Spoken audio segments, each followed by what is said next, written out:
Ayun, magandang gabi mga par. Ayan, nandito kami ngayon at kami maglalatag ulit ng lambat mga par. Siyempre, kailangan mga par ay marami kami para mas maraming huli mga par. Ayan. At nandito pa nga kami mga par kasi inaantay pa namin yung ibang mga kasama namin mga par. Ayan. At siyempre, nagpicture-picture muna kami dito mga par. Ayan. At sabi ni paring Carl, doon daw kami sa sapo maglalambat mga par. Ayan. Yo, yo, yo. Kaya maya-maya mga par, pupunta na kami doon at nandito na nga kami naglalakad na papunta doon. Yung target location pala namin mga par ay doon kami sa may pupustan. Ayan, doon kami maglalatag ng lambat. Kasi sabi nila mas marami isda daw doon, baka lang naman baka. Pero try natin, baka nga meron. At syempre nagpainit muna kami ng tubig mga par para mamaya.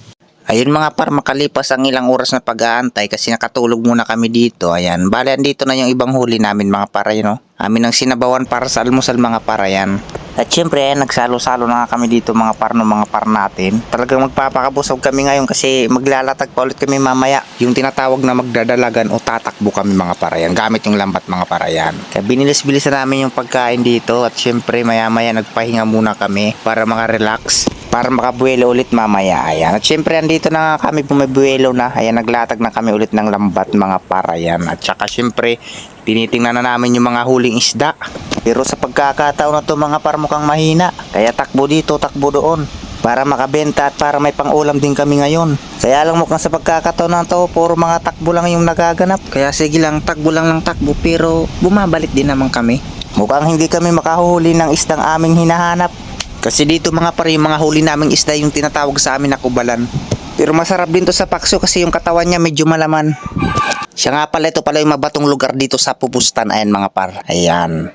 Mabatong lugar yan mga par. Kaya ganda talaga pag masdan, lalo na yung araw, nakikita ko na dito sa silangan.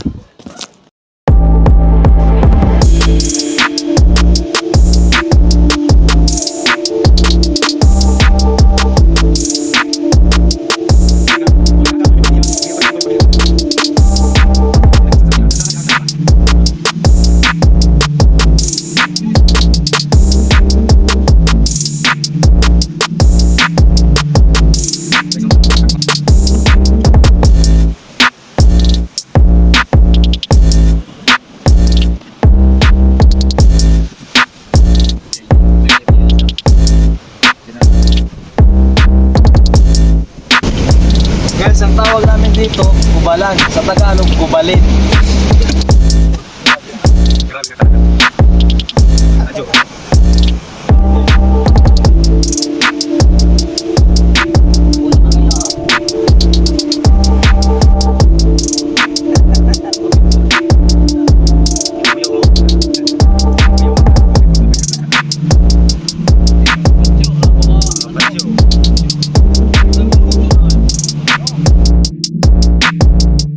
At syempre ayun mga par, katapos namin maglambat, picture na yan mga par. Kasi relax na kami dito mga pare. At saka uwi na rin kami. At saka hanggang dito na lang pala. Salamat nga pala sa panunood.